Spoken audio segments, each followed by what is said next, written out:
Welcome out to Baloney Brain. It's Weird Wednesday, everybody. Time for, what was it last week? Stories of the weird, the wicked, and the stupid? Well, isn't that every week? Well, joining me is Suburban Hobo or Daryl House. I am, of course, Used Toy or John House. How you doing today, Daryl? It's just another exciting day. Every day is an adventure in my life. I love it. Well, today should have been, earlier in the week, you wrote a couple, between the two of us, we wrote a couple stories about bars. So today should have been a happy hour version, except I have to play a little later. So I didn't make it a happy hour version, but I have all stories about alcohol today. Well, I have an alcohol story to kick off with. Maybe I can lead you right into your forte for the day. How about that? Absolutely. Well, this one comes out of Reno, Nevada, and it said, after a night out, the only thing worse than waking up with a bad hangover would be waking up to discover that your night out has gone viral on the internet, and then getting arrested. Oops. Oops. A Reno man skipped out on a $100 bar tab at a brew pub, and he was then publicly pilloried on Facebook, then taken into custody last Thursday.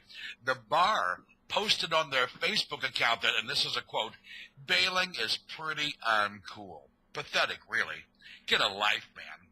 So more than 817 users shared the bar's public service announcement, which now also has 114 comments, including links to the personal Facebook profile of the man Saul Zelazagnag, who was later arrested and booked into the detention center in northern Nevada. Serves him right. You don't walk on your tab. Absolutely, and then being a proprietor, I highly agree. And Well, if he's looking for some good legal help, John Higgins, DWI attorney, found in contempt for showing up to court drunk. Yes, an attorney who specializes in DWI law. He was in Albuquerque in a court.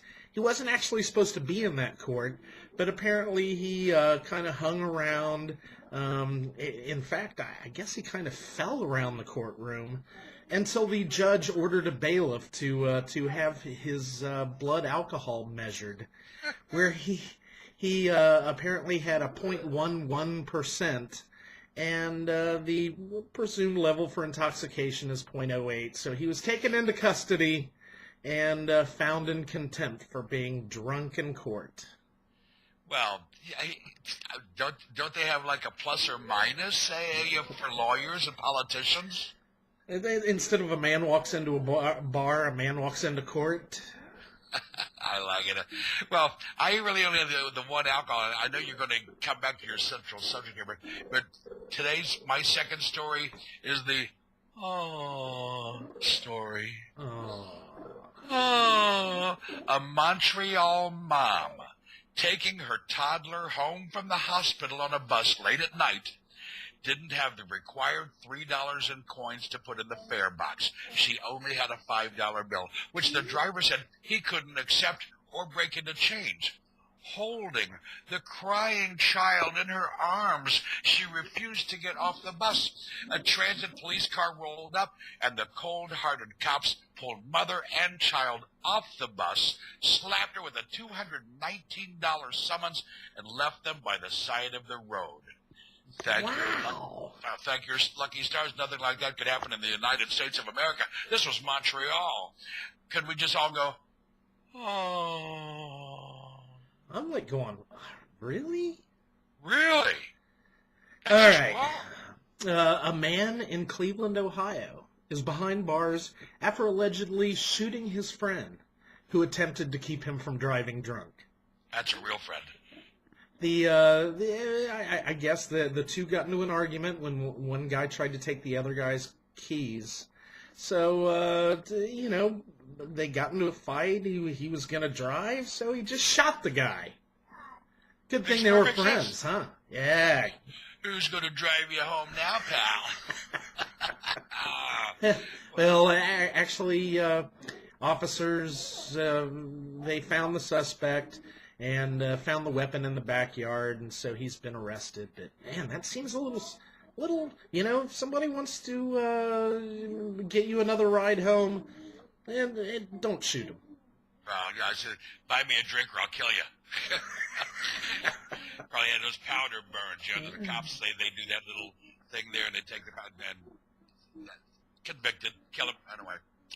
Hey, so anyway, this is going to be this is like the public service. I don't know why I'm being so good today. The stories last week were so sick, maybe I feel guilty because of that. But here's a feel-good story out of Pennsylvania.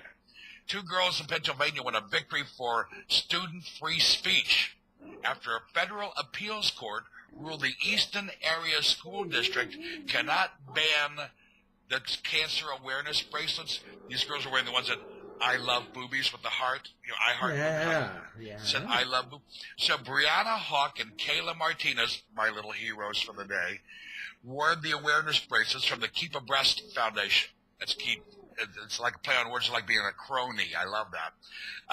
They wore it to school in defiance of the ban. They were each suspended from school, and they filed suit. The girls challenged the school in 2010 with the help of the American Civil Liberties Union. They testified they merely wanted to raise awareness of breast cancer at their middle school.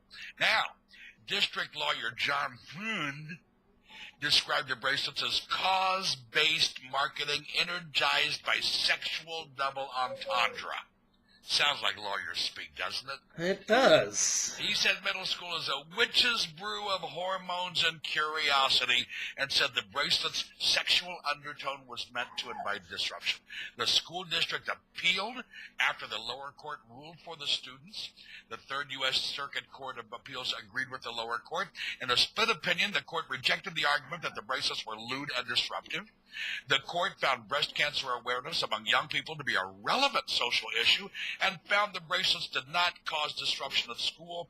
In a rare move, the entire Third Circuit Court heard the school district's appeal rather than leave it to a 3-judge panel. And during those arguments, Judge Dolores Sloviter says she did not see the slogan as sexual and told the crowded courtroom that she had lost a colleague on the court to breast cancer.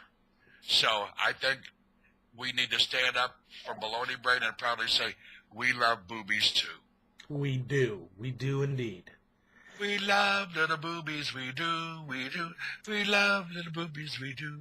Well, in a related story to my last one, driving drunk, Joseph Michael Hall, a Tennessee man, allegedly got drunk, stole a Bobcat. So he's driving a Bobcat drunk. But he was doing this to hide his nudity. Nothing like waking up drunk, stealing a Bobcat because you can't remember where your clothes are. So he was going to drive naked a Bobcat home because nobody's going to notice a naked guy driving a Bobcat. Well, when you first started this story, I thought maybe you meant like a vicious puma. Not like a motorized Bobcat. I can just see this guy riding naked on a cougar. Now that cougar, that does the same thing, doesn't it? Really, that's not. Well, it's not like the first time this has happened. In 2012, a Chicago man was arrested for stealing a Bobcat and driving it through the front window of a Family Dollar store. How much did they give him? I don't know, but when he was arrested, he had stolen gift cards and 2 cans of deodorant. Hey, I just won a gift card from Target a while ago. Just before you called me, I got an email. Target's giving me $50. Well, I got an email, and it said that I've won the European lottery that I never even played. Apparently, I've won millions of dollars. Millions? Well, okay, I don't believe it. It's bogus. Oh, well, I just hate that. Well, it's almost like some of the stories that we do here on Baloney Brain. In fact, I meant to mention this. I don't know if you saw. You and I have been talking about the Onion lately, and I always had a deep appreciation for the Onion, but I never really read it every day or something. So now I have a subscription, get it in my email, and this was just so funny. The Onion is reporting that Congress fiercely divided over completely blank bill that says and does nothing. Did you see that? No, I did not. There's a bill that of course this is the Onion, which everything is totally made up. There's no House bill number. There's no text in the bill, but the House is deeply divided. The Congress is deeply divided as they debate this bill that says and does zip. Wonderful. Sounds like our Congress to me. So anyway, folks, we're winding up another weird Wednesday roundup here on baloneybrain.com. We thank you for being us. Any closing words, John? I will see everybody next week. Thanks for joining us. Bye-bye.